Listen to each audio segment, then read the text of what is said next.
I'm slightly critiquing this house because I want to give you some different tips on what to look for, or if you're going to redo your flooring, let's say.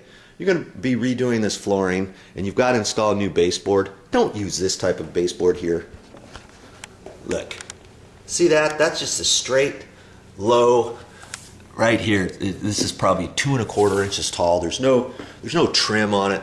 Look over here. They put the nice trim on there. That's one piece base, OG it's called, and usually that means the bottom is flat and then it does some little curly Q business, you know, up along the side.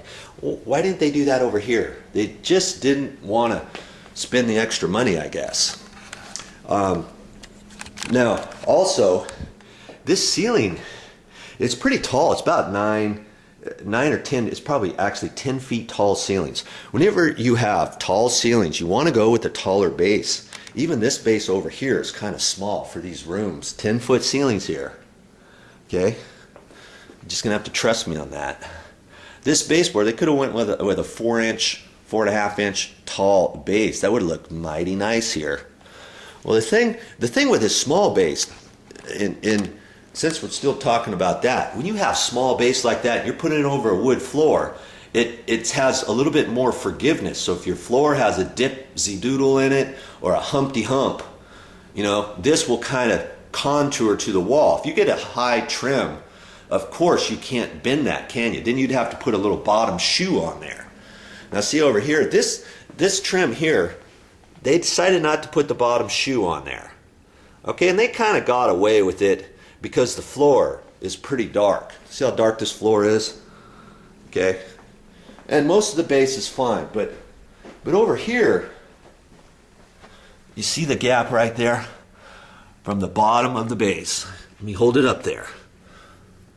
See that? Okay.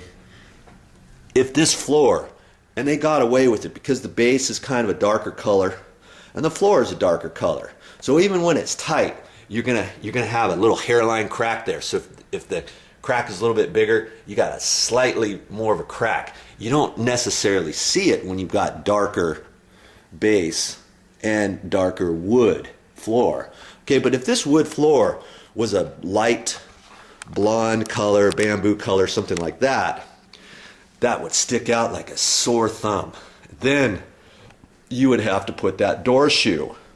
And this place doesn't have any door shoe, but if you look on my channel, you'll see on my front page where it says playlist. You got to scroll down to the playlist, and I talk all about baseboard, why you need that shoe, how to install that shoe, and all of that. Okay? So there's another tip for you when you're installing baseboard over hardwood floors. There you go.